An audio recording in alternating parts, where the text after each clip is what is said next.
So as you move to thinking about the probability of success, what's usually hard about this is that people think about risk and work, not proof. So I want to introduce you to the idea of what is a proof point and make the distinction between risk and proof.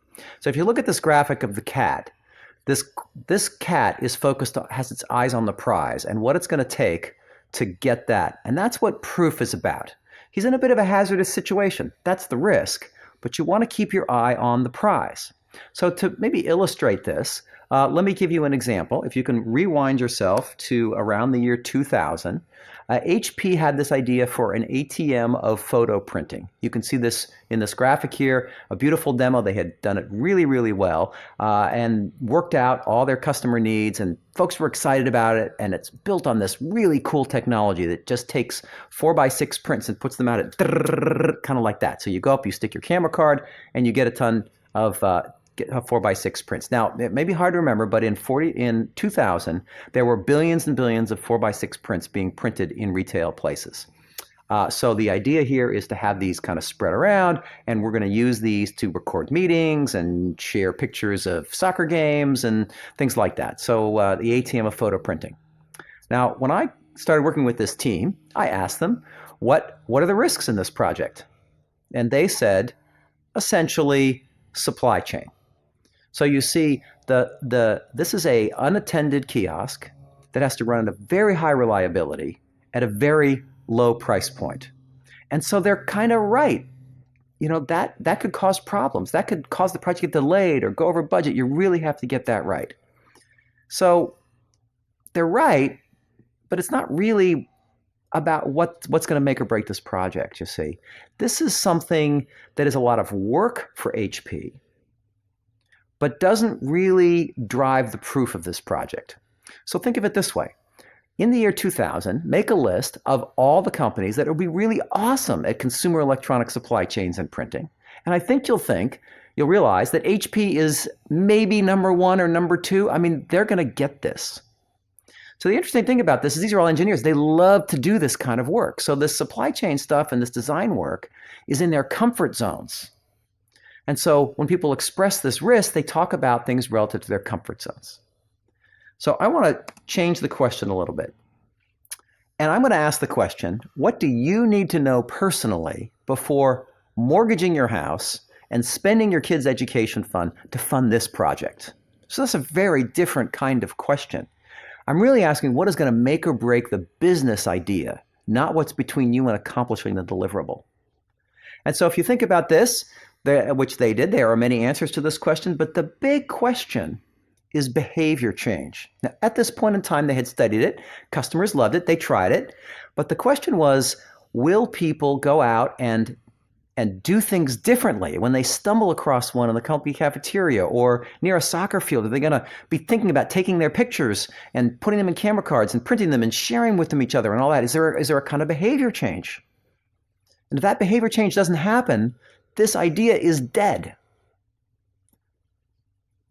The interesting thing is, how do you test the proof point?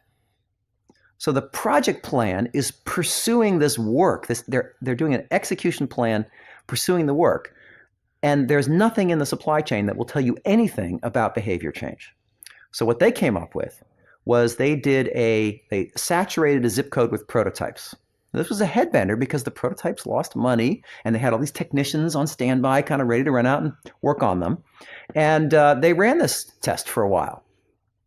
What do you think the answer was? Turns out this is a novelty. People won't change their behavior. So this may sound bad, but there's a happy ending to this story. But the thing is, this proof point kind of goes for the jugular. It's like, if they can't pass this, this idea is dead. Or maybe more accurately, this strategy is dead. This ATM of photo printing isn't going to work out. And indeed, they had gotten too far on this idea without testing the fundamental questions and assumptions. So the best proof points are problematic. There's something really concerning, like behavior change in this ATM of photo printing. And they're also decisive. That is, if it doesn't work out, the idea really is dead or has to make a major pivot. The flip side, though, of this is if you can overcome a proof point the idea has just been powered up dramatically, and you're probably ready to double down on it. But the thing about the proof points is because they're problematic and because they're decisive, it means they're uncomfortable and scary. So you need to think about this pretty carefully in your kinds of projects. Now, when you get outside of your comfort zone like this, and a major thing happens, and this is the happy ending to the story, precisely because HP was exploring its area of ignorance, they started putting these kiosks in different locations. And what they found is when they went in stores, store owners were saying things like, I don't need the kiosk. If you can cut the head off and add an Ethernet cable, I'll write you a check today. See, what they needed is fast printing. A lot of stores had been kicked out of the photo business, and they couldn't really operate anymore with the old methods. But this is an inkjet printer. It's really fast. It's amazing, and it gave them a way back in. And so HP was able to learn rapidly because it went after this proof point. And so I think of this in terms of looking to the horizon a little bit and imagining where your pivot's going to be and defining the proof points around the places where the project could really shift. See, the underlying technology didn't fail. This fast printing still works. But the idea of the ATM of photo printing died and is replaced by this mini lab kind of idea. So the strategy shifted pretty dramatically. So as you think about your proof points, there are 4 big areas where there are often proof points. There are other areas too, but these just come up over and over again. You could think of these as the 4 basic questions you have to demonstrate to deliver on innovation. So the first one is, does anybody care? This is fundamentally a market customer kind of question. The second one is, can we do it? This is a technology solution question.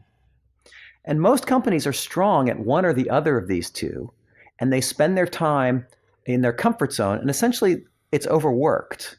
So I'm pretty sure your proof point is going to be somewhere that's outside of what you're good at, because that's the nature of this area. 2 common ones that people are outside what people's comfort zone are the strategic and economic questions. This is the should we do it question. That's all that business stuff around whether the thing is actually going to work as a business. And another common one is around organizational issues. If you have any kind of innovation involving new kind of partnerships or new channels or things like that, you need to think about who does it. So that's the 4th question. So as you think about proof points, think about these 4 categories to kind of stimulate your thinking. Proof points should be few. You just want a couple, and they should be kind of scary, and go for the jugular. And that'll really help you get clarity on the probabilities of success.